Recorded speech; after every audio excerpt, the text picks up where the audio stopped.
Welcome dears, आप सभी का एक बार फिर से इस चैनल में स्वागत है।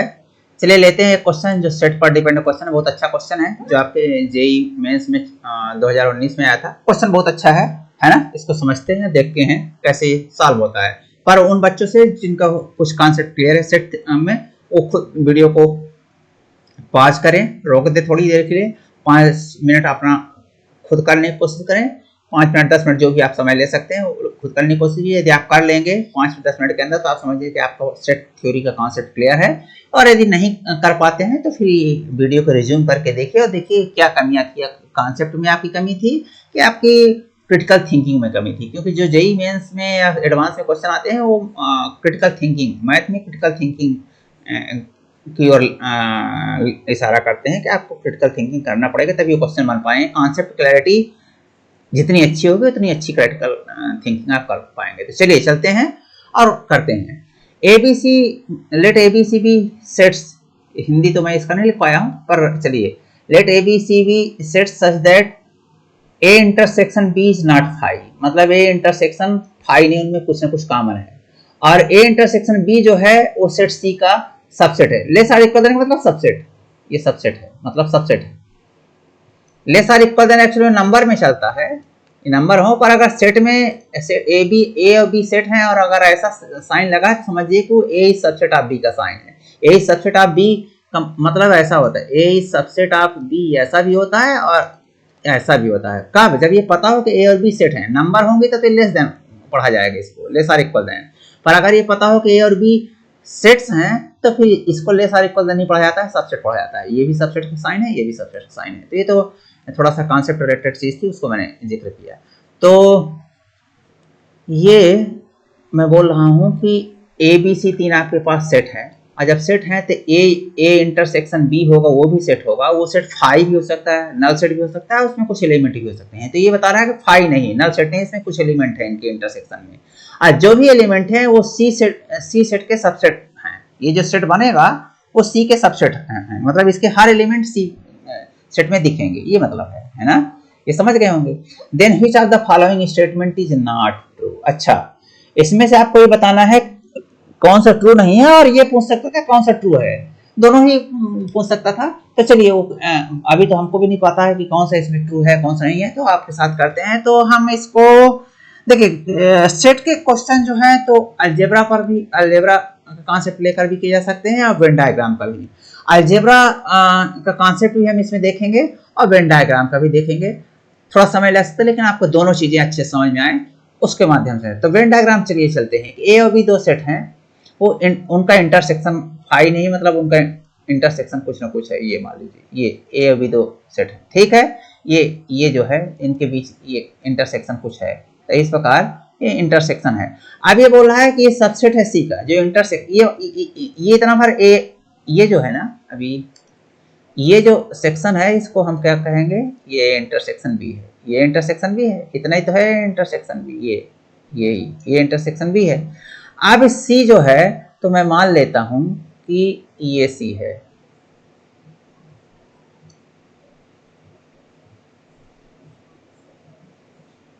ये सी है, ये मैं मान लेते हो कि सी है। तो ये ए इंटरसेक्शन बी क्यों ऐसा माना कि ए इंटरसेक्शन बी जो है सबसेट ऑफ सी दिखने लगे। ये ए इंटरसेक्शन सी इतना है, ए सॉरी ये ए है और ये बी है और ये सी है। तो आपको क्लियर दिख रहा है कि ये इंटरसेक्शन बी है ये, और जो ये इंटरसेक्शन बी है, ये वाला हिस्सा ए इंटरसेक्शन बी जो है वो सी का सबसेट है। सी यदि ऐसा है तो ठीक है।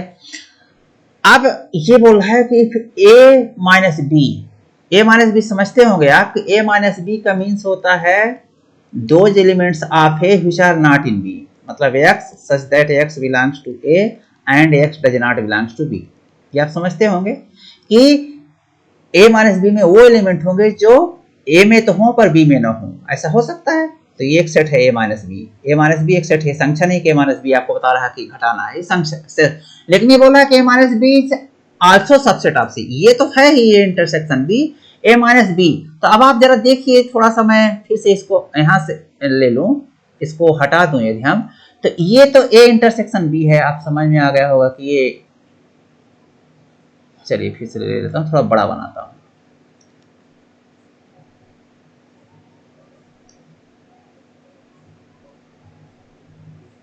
ये।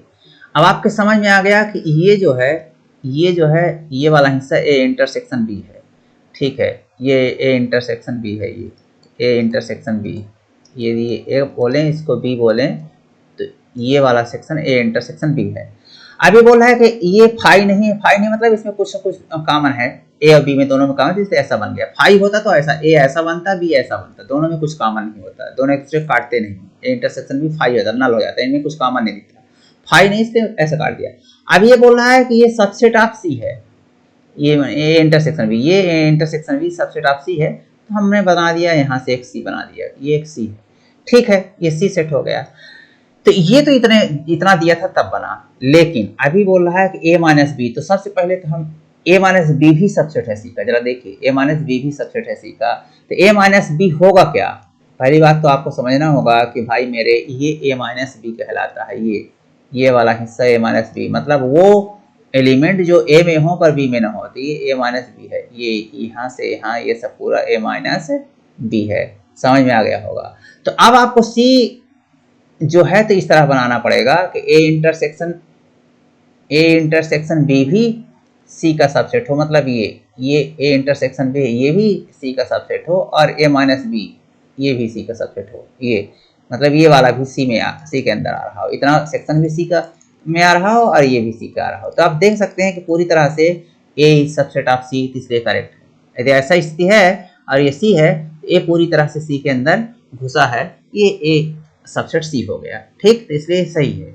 अब B intersection C not phi, देखिए बी इंटरसेक्शन सी, अब सी चाहे जहां भी हो पर बी के हिस्से के साथ तो रहेगा ही, हाँ बी का कुछ हिस्सा तो रहेगा ही, क्यों रहेगा, क्योंकि ए इंटरसेक्शन बी, अभी हम इसको फिर से मिटाते हैं, क्योंकि अब हम इसको सॉल्व करते समय इसको नहीं लगा पाएंगे, इस चीज को, ये तो ये था, ये लगा सकते हैं। तो ए इंटरसेक्शन बी मतलब ये सी है, ये ए इंटरसेक्शन बी जो है वो सबसेट है सी का, तो ये इंटरसेक्शन बी ये तो है, ये इंटरसेक्शन बी, तो कहने का मतलब क्या है कि बी और सी, ये सी है, ये वाला सी है, और ये बी का ये हिस्सा चाहे और कुछ हो ना हो पर इतना तो सी में रहेगा ही, क्योंकि ये इंटरसेक्शन है, ये सी का सबसेट है ए इंटरसेक्शन बी, तो बी का इतना हिस्सा जो है जो ए में भी है, इतना हिस्सा तो सी में रहेगा ही, और इसलिए इन दोनों का जब इंटरसेक्शन करेंगे तो फाई कभी नहीं आएगा, तो ये भी ट्रू है। अब ये देखते हैं, तो सी यूनियन ए, अच्छा इसको थोड़ा सा एक चीज आप जानते होंगे, इसको ऐसा कर लेते हैं, डी मॉर्गन लॉ आप लोग जानते होंगे, नहीं जानते हैं तो मैं लिख देता हूं, डी मॉर्गन लॉ होता है, बहुत इंपॉर्टेंट लॉ होता है, जरा देखिएगा, ये x union y intersection z is equal to x union y intersection x union z होता है, एक तो ये, और एक ऐसा होता है x union y sorry x intersection y union z is equal to x intersection y और यूनियन एक्स इंटरसेक्शन जेड। ये बहुत महत्वपूर्ण फार्मूला है एक्चुअल में, अब बड़े आराम से सिद्ध किया जा सकता है ये, मैं चूंकि सेट थ्योरी का कॉन्सेप्ट यहाँ पर ये सब चीज नहीं बता रहा हूँ, इनको बड़े आराम से सिद्ध किया जा सकता है, तो ये चीज ध्यान रखना है आपको। और इस प्रकार यदि आप देखें तो ये पहला ही फार्मूला यहाँ पर लगा दें यदि, तो x union by C union A intersection, ये intersection x union Z C union B, तो ये सी जो दोनों स्थान पर कहा, जैसे एक्स यहाँ दोनों स्थान पर कॉमन होकर ऐसा हो गया x union y intersection Z, तो इसको हम क्या लिख सकते हैं, अभी आपको समझ में आ गया होगा, इसको हम लिख सकते हैं इसी चीज को हम लिख सकते हैं कि सी यूनियन ए इंटरसेक्शन बी, ये डी मॉर्गन लॉ सी हो जाएगा, ये इक्वल टू सी, ये मत देखना है कि ये सही है, ट्रू है कि नहीं ट्रू है, ये हमको देखना है कि सी यूनियन ए इंटरसेक्शन बी। तो देखिए ये ए इंटरसेक्शन बी तो सी के अंदर ही घुसा है, ये सी के अंदर घुसा है, ए इंटरसेक्शन बी सी के अंदर ही घुसा है, तो सी के अंदर घुसा है, और जब सी के अंदर कोई चीज घुसी तो जब सी के साथ यूनियन करेंगे, सी के अंदर वाली चीज का सी के साथ यूनियन करेंगे तो सी ही आएगा, इस प्रकार ये भी ट्रू है। तो जब तीनों ट्रू है तो ये तो फॉल्स होगा, इसको चेक करने की जरूरत नहीं है, जब तीनों ट्रू है तो ये ट्रू नहीं होगा, इसलिए आपका आंसर ये होगा, ये सही है, ये सही है, पर आपको बोल रहा है कौन ट्रू नहीं है, तो ये ट्रू नहीं है, और इसलिए आपका आंसर में डी आएगा। तो आपको मुझे उम्मीद है कि ये कॉन्सेप्ट तो क्लियर हुआ होगा। लेकिन ये भी क्वेश्चन पूछ सकता था कि इसमें से कौन सा ट्रू है, तो फिर मल्टीपल चॉइस क्वेश्चन बन जाता है, ये तीनों ट्रू है, ये तीनों ट्रू हो जाते, ए बी सी तीनों ट्रू हो जाते, तो मल्टीपल चॉइस का क्वेश्चन हो जाता। पर अगर पूछ लिया कौन सा ट्रू नहीं है, तो सिर्फ सिंगल चॉइस है, ये डी है जो ट्रू नहीं है, इसलिए आपका आंसर डी होगा यहाँ पर। लेकिन इन सब चीजों को आप बड़े आराम से अलजेब्रा से भी हल कर सकते हैं, वेन डायग्राम की जरूरत नहीं है। वो कैसे, चलिए हम मान लेते हैं कि पहले इसको हम अलजेब्रा से देखें, ए वाला ये जो ए है इसको देखते हैं। पहली चीज ए देखने की कोशिश, देखिए अभी क्वेश्चन सॉल्व हो गया, वेन डायग्राम विजुअल डायग्राम से हमने इसको प्रूव कर दिया है, और आप अगर इतने संतुष्ट हैं तो वो आपके लिए मैं बता चुका हूं। लेकिन मैं एक और मेथड बता रहा हूं जो अलजेब्रा के माध्यम से, मतलब अभी तो मैंने कोई यहाँ पर सिर्फ विजुअली इसको प्रूव कर दिया, विजुअल डायग्राम के माध्यम से प्रूव कर दिया इसको।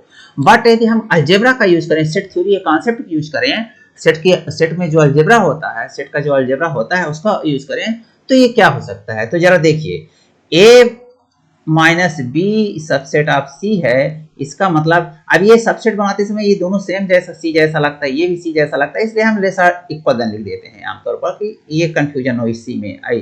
देखिए अभी मैंने क्या लिखा, ए minus B subset of C, तो ये दोनों सी जैसा लगता है, ये भी और ये भी, तो इसलिए हम आमतौर पर सबसेट को लेसर इक्वल देन से लिखते हैं, और वो कोई गलत भी नहीं, सही है। ए माइनस बी, अब आप एक चीज आप जानते हैं, ए माइनस बी है क्या चीज, समझते हैं क्या A minus B, Ax such that Ax belongs to A and Ax does। अब यहाँ पर मैं एक अच्छा कॉन्सेप्ट दे रहा हूँ, इसलिए थोड़ा समय लेकर ही आपको समझाया दे रहा हूँ। इस सेट का एक कॉन्सेप्ट है जो बहुत जरूरी है, खासकर जो 11th के स्टूडेंट हैं जो निकल चुके हैं, उनके लिए कॉन्सेप्ट समझते हैं तो अच्छी बात है, नहीं समझते हैं तो समझ लें। तो ये इसकी डेफिनेशन होती है, ए माइनस बी की डेफिनेशन है कि x those x which belongs to A but does not belongs to B, B में वो नहीं है, तो ये होगा। अब आप समझते हैं कि बी कोई सेट है, मान लीजिए ये बी कोई सेट है और ये यूनिवर्सल सेट है उसका, यूनिवर्सल सेट मतलब बी एक सेट है जिसका बड़ा कोई सेट है, उससे निकाल के बनाया गया है, तो ये बी है यदि, तो ये फिर बाकी पूरा बी डैश होता है, ये पूरा जो यूनिवर्सल सेट के अंदर का बाकी चीज है ये सब बी डैश बोला जाता है ये। तो अब हम जरा देखते हैं किसको हम कह सकते हैं कि x such that Ax such that x belongs to A and Ax belongs to B dash। यदि B में कोई एलिमेंट नहीं है, यहाँ पर कोई एलिमेंट B के अंदर नहीं, इस सेट में नहीं है, तो फिर निश्चित रूप से यहाँ पर वो होगा, क्योंकि एलिमेंट यदि X है तो कहीं ना कहीं कहता है यूनिवर्सल सेट का है, पर वो B में नहीं है, तो B में नहीं है तो इस सेट को आप जानते हैं B डैश बोला जाता है। मैंने बोला ना कि इस सेट को B डैश बोला जाता है। यदि इसको B बोला गया, यदि इस वाले सेट को B बोला गया, तो ये वाला पूरा जो बी के अलावा जितना चीज दिखता है इस यूनिवर्सल सेट का हिस्सा, वो बी डैश बोला जाता है। और इसलिए ध्यान रखिए, किसी भी सेट के लिए बी कोई से सेट हो, बी या एक्स कोई भी, B union B dash is equal to universal set होता है, ये ध्यान रखिएगा। B union B dash is equal to universal set and B intersection B dash is equal to phi, क्योंकि इन दोनों में कुछ कॉमन नहीं होता। ये बी है, इसके बाहर पूरा बी डैश है, और इन दोनों को जब इंटरसेक्शन लेंगे तो कुछ भी कॉमन नहीं मिलेगा। तो ये कॉन्सेप्ट भी आपको मैं साथ साथ में बता दिया, क्यों कि बी यूनियन बी डैश, एक ये बी है और ये बी डैश है, जब दोनों को यूनियन करेंगे तो पूरा यूनिवर्सल सेट, ये यूनिवर्सल सेट यू है वो मिल जाएगा। और बी इंटरसेक्शन बी डैश, ये बी है और ये बी डैश है, तो जब इनका इंटरसेक्शन करेंगे तो इनमें कुछ आपस में कॉमन नहीं, तो फाई हो जाएगा। ये हमेशा ध्यान रखिएगा, किसी भी सेट के लिए ये कॉन्सेप्ट होना चाहिए। तो यदि कोई element x does not belongs to B, इसका मतलब है कि वो एलिमेंट बी डैश में है, और इस प्रकार आप देख सकते हैं फिर ये क्या हो गया, x such that x belongs to A and x belongs to B dash, this means x belongs to A intersection B dash, A में भी है और बी में भी है, ए में भी है और बी डैश में भी है, इसका मतलब वो element A intersection B dash में भी होगा। और इस प्रकार A minus B is equal to वो सब एलिमेंट जो ए इंटरसेक्शन बी डैश में आ रहे हैं, मतलब A minus B is equal to A intersection B dash होगा। बहुत सिंपल बात, ये आपको प्रूफ हो गया। तो हम इसको क्या कह सकते हैं कि अभी हम ये बोल सकते हैं, जरा देखिए क्या बोल सकते हैं कि A minus B subset of C, this means A intersection B dash is subset of C, is subset of C, ये क्योंकि इसके स्थान पे A माइनस बी डैश, ये इसकी वैल्यू भी होती है A intersection B dash, A minus B का मतलब होता है A इंटरसेक्शन बी डैश। चलिए, तो ये चीज हो गया।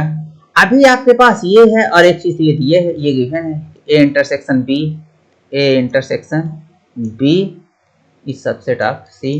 ठीक है, अब आप यदि ऐसा कर रहे हैं तो फिर इस इन दोनों का इंटरसेक्शन कर दीजिए। ये इस प्रकार आप जरा देखिए कि A intersection B, A intersection B union A intersection B dash, इन दोनों का यूनियन कर दीजिए। तो दोनों सबसेट सी के हैं, तो जब यूनियन भी करेंगे तो सबसेट सी की रहेंगे, सी के बाहर जाएगा नहीं, क्योंकि ना तो इसका कोई एलिमेंट सी के बाहर है, ना तो इसका कोई एलिमेंट। जब यूनियन करेंगे तो उसका भी एलिमेंट सी के बाहर नहीं होने वाला है। तो इस प्रकार यदि आप देखें फिर से डिमार्क ना लगाएं, तो जो अभी हमने बताया कि ए यूनियन बी, सॉरी ए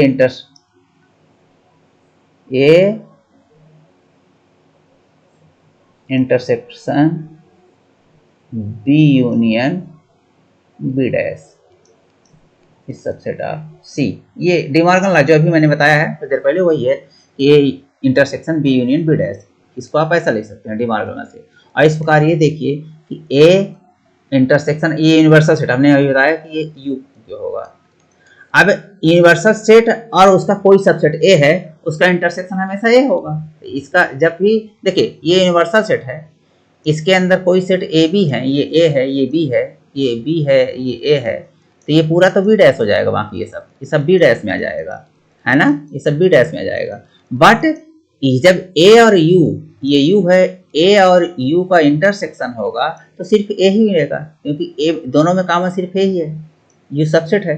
तो इस प्रकार ये सी, इसका ये देखिए ये रूल है कि ए इस सबसेट बी है, तो इसका मतलब है कि A intersection B is equal to A होता है। ये सब सेट के छोटे छोटे कॉन्सेप्ट हैं जो आप लोग जानते होंगे, नहीं जानते हैं तो मैं अभी साथ में सब बता दे रहा हूँ। ऐसा समझिए कि आपकी क्लास हो रही है सेट की मैराथन क्लास हो रही है, जो अभी आप सबको पता चल, आप सब चीज जान जाएंगे। तो ए सबसेट बी है तो A intersection B is equal to A होता है, ये भी प्रूव किया जा सकता है, सब अलजेब्रा से प्रूव किया जा सकते हैं। तो ऐसे ए इंटरसेक्शन यू में ए सबसेट ऑफ यू होता है, ए यू का सबसेट यूनिवर्सल सेट का सबसेट होता है, हर सेट यूनिवर्सल सेट का सबसेट होता है। तो जब यूनिवर्सल सेट का सबसेट होता है तो ये क्या हो गया, इसका इंटरसेक्शन ए आ जाएगा इस कॉन्सेप्ट से ये।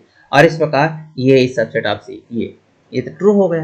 आपने देख लिया, अलजेब्रा से हमने प्रूव कर दिया, हमने यहाँ पर कोई भी विजुअल डायग्राम नहीं लगाया। और ये भी आप प्रूव कर सकते हैं, कैसे प्रूव कर सकते हैं, चलिए मैं कॉन्सेप्ट के साथ सब बताता चलता हूँ।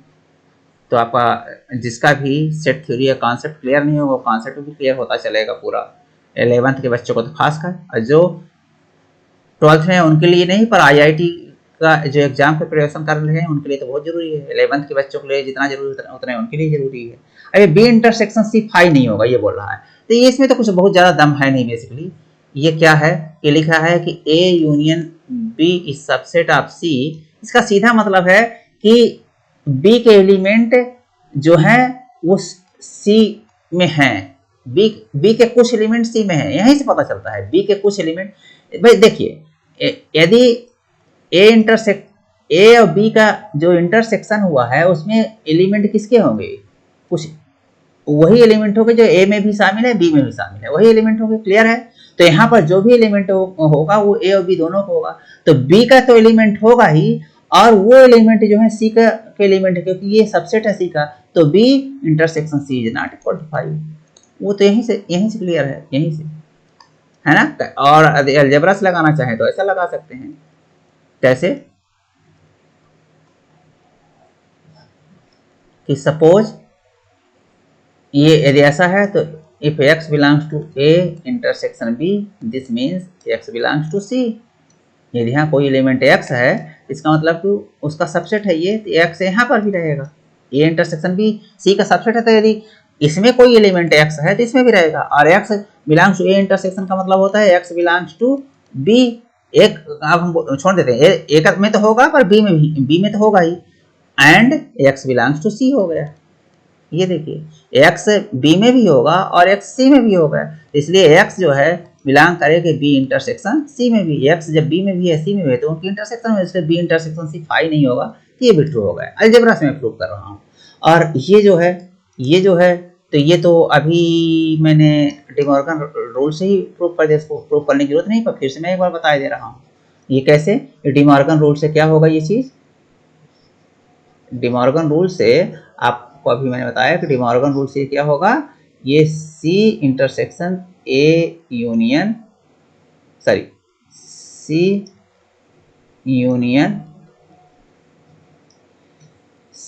यूनियन ए इंटरसेक्शन बी, ये है ए इंटरसेक्शन बी। लेकिन A intersection B subset of C, तो ए इंटरसेक्शन बी जो है सी का सबसेट है। इसका मतलब क्या है, अभी मैंने ये बताया कि A union B is equal to A होगा इफ ए इज सुपरसेट, यानी B subset of A, B subset of A, B is subset of ए।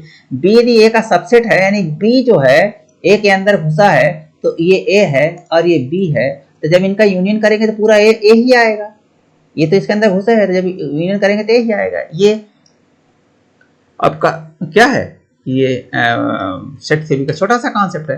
तो ऐसे ही यहाँ पर इसको डिमॉर्गन रूल से आप ये लिख सकते हैं, और चूंकि ये लिख लिए तब आप जानते हैं कि A intersection B is subset of C, यानी सी के अंदर भी ये सी होगा और ए इंटरसेक्शन बी इसका छोटा, ये इंटरसेक्शन बी इसके अंदर होगा। तो जब इसका क्या करेंगे, यूनियन लेंगे तो सी ही आएगा, सिर्फ सी ही आएगा। इस प्रकार ये इक्वल टू सी होगा सिंस ये गिवन है, आपको गिवन है कि A intersection B subset of C, ये intersection B subset of C, इसलिए C union A intersection B equal to C होगा, तो ये भी ट्रू है ना।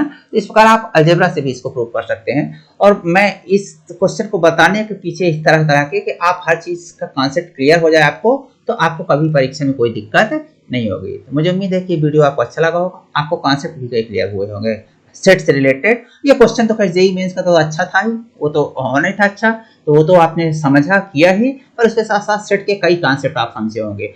अगर नहीं भी पूरा समझ पाए तो आपको ये तो लगा हो कि हाँ ये चीजें होती हैं, इसलिए इनको पढ़ना चाहिए। तो आप बुक्स के से पढ़ेंगे, आप क्लैरिटी आएगी। यदि कोई दिक्कत हो आप कमेंट में ले सकते हैं, हम उस समस्या को भी दूर करेंगे।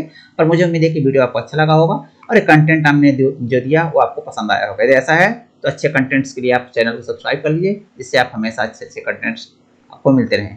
चलिए मिलते हैं एक अच्छे कंटेंट के साथ फिर से, तब तक के लिए बहुत बहुत धन्यवाद, बाय।